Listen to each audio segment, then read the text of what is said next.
భద్రాద్రి కొత్తగూడెం దగ్గరికి వెళ్దాం. భద్రాద్రి కొత్తగూడెంలో తీసుకుంటే మున్సిపల్ సమావేశాలకు కౌన్సిలర్లు గైహాజరైనటువంటి పరిస్థితులు ఉన్నాయి. ప్రజా సమస్యలపై అక్కడ వినిపించాల్సినటువంటి వాణి సందర్భంలో అక్కడ రాకపోవడం అనేది ఇప్పుడు హాట్ టాపిక్ మారింది. ఇక 14 మంది దాదాపుగా గైహాజరయ్యారు. దీనికి సంబంధించి ప్రజలు కూడా వారిని అక్కడి నుంచి డిస్మిస్ చేయాలని కూడా చెప్తున్న పరిస్థితి ఉంది. దీనికి సంబంధించి మరింత సమాచారం అందించడానికి మా ప్రతినిధి నవీన్ సిద్ధంగా ఉన్నారు. చెప్పండి. Thank you Rajasekhar. పట్టణాల అభివృద్ధిలో ముఖ్య భూమిక పోషిస్తున్నటువంటి మున్సిపాలిటీలలో ఈ పాలకులు సమావేశాలను అయితే అపహాస్యం చేస్తున్నారని కూడా చూసుకోవచ్చు. ముఖ్యంగా మనం చూసుకుంటే ఈ యొక్క మున్సిపాలిటీలలో ఉన్నటువంటి పాలకులు ఏదైతే ఈ మున్సిపాలిటీలకు జరగాల్సిన సమావేశాలను అయితే గైర్హాజరవుతూ విమర్శల పాలవుతున్నట్లయితే చూడొచ్చు. ముఖ్యంగా మనం భద్రాద్రి జిల్లాలో చూసుకుంటే ఇల్లందు మున్సిపాలిటీలో అత్యంత ముఖ్యమైనటువంటి బడ్జెట్ సమావేశానికి సుమారు మున్సిపాలిటీకి చెందినటువంటి 14 మంది కౌన్సిలర్లు కూడా గైర్హాజరైనట్టుగా చూడొచ్చు. అయితే ఈ యొక్క 14 మంది కూడా స్వపక్షం, అంటే ఇప్పుడు ఇల్లందులో మనం చూసుకుంటే అధికార పక్షానికి స్వచ్ఛమైనటువంటి ఆధిక్యత ఉంది. అంటే 22 మంది అధికార పక్షానికి చెందినటువంటి కౌన్సిలర్లు ఉండగా ఒకరు సిపిఎం, మరొకరేమో న్యూ డెమోక్రసీకి సంబంధించినటువంటి కౌన్సిలర్లు అయితే ఉన్నారు.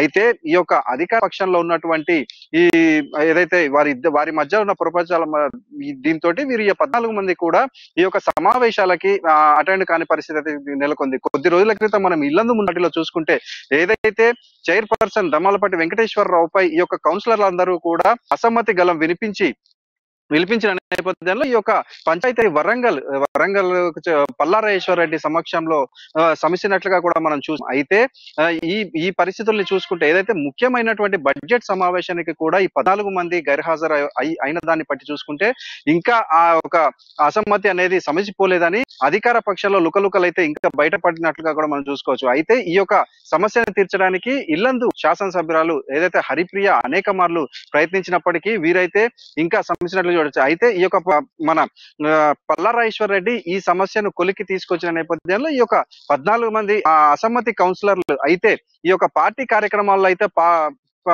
యాక్టివ్ గానే పార్టిసిపేట్ చేస్తున్నారు. కానీ ఏదైతే ముఖ్యమైన బడ్జెట్ సమావేశాలు అదే విధంగా ప్రతి నెలకోసారి నిర్వహించే సమావేశాలకైతే అనేక మంది, అంటే ఇప్పుడు ఈ 14 మంది బడ్జెట్ సమావేశానికి రాలేదు. అదే విధంగా ప్రతి నెలకొక్కసారి నిర్వహించేటట్టు ఇల్లందు సమావేశాల్లో అయితే ఈ యొక్క కౌన్సిలర్లు అనేక మంది కూడా అటెండ్ అయ్యే పరిస్థితి కనిపించట్లేదు. ముఖ్యంగా మనం చూసుకుంటే ప్రతి నెల నిర్వహించే ఈ యొక్క సమావేశకి మున్సిపాలిటీలో సుమారు ఒక 5 నుంచి 15 సార్లు కూడా అటెండ్ కానటువంటి కౌన్సిలర్లు కూడా. అదే విధంగా ఈ యొక్క ఇంతకు ముందు చూసుకుంటే, అంటే ఇంతకు ముందు మున్సిపాలిటీ చట్టాల ప్రకారం చూసుకుంటే వరుసగా మూడు ఈ యొక్క సమావేశాలకి హాజరు కానటువంటి కౌన్సిలర్ పై అనర్హత వేటు అయితే పడే అవకాశం అయితే ఉండేది. కానీ కొత్తగా వచ్చినటువంటి మున్సిపల్ చట్టాల ప్రకారం ఏదైతే ఇప్పుడు ఆ మున్సిపాలిటీలో ఉన్నటువంటి నీటికి సంబంధించింది, అదే విధంగా పచ్చదనానికి సంబంధించింది, పారిశుద్ధ్యానికి సంబంధించి, వీధి లైట్లకు సంబంధించినటువంటి సమస్యలు ఏదైతే తప్పినట్లయితే అప్పుడు ఈ యొక్క కౌన్సిలర్లపై అనర్హత వేటు వేసే అధికారం జిల్లా కలెక్టర్ కి అయితే సంక్రమించింది. కానీ ఈ యొక్క 3 సార్లు ఏదైతే అటెండ్ కాని కౌన్సిలర్లపై ఈ యొక్క అనర్హత వేటు వేసే అవకాశం అయితే ఇప్పుడు అధికారులకు అయితే లేకపోవడంతో ఈ యొక్క కౌన్సిలర్లు అందరూ కూడా నిర్లక్ష్యంగా వహిస్తున్నారని కూడా చూసుకోవచ్చు.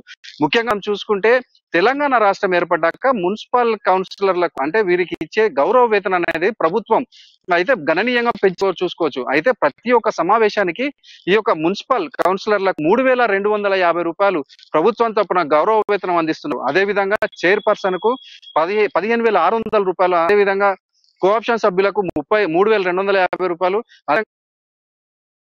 రైట్. ఇక్కడ ప్రధానంగా చూసుకుంటే 3 సార్లు ఎవరైతే గైహాజరయ్యారో వారికి పాత మున్సిపల్ చట్టాల ప్రకారం అనర్హత వేలను కూడా చెప్పడం జరుగుతుంది. అంటే ప్రధానంగా దీనికి కారణం అంటే ఇంత 14 మంది హాజరవడానికి ప్రధానమైనటువంటి కారణం ఏముంది? దానికి సంబంధించిన సమాచారం ఏంటి?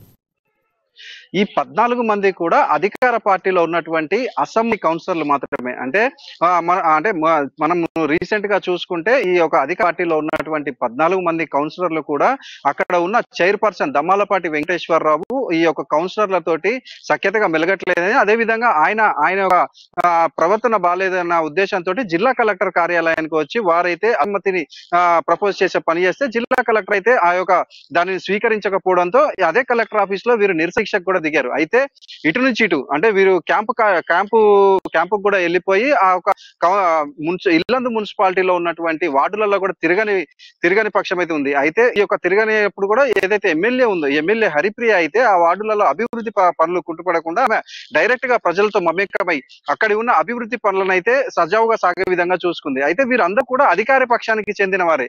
ఇప్పుడు ఉన్న అదే ఈ యొక్క గొడవ అనేది సమస్యనట్లే అందరూ భావించారు.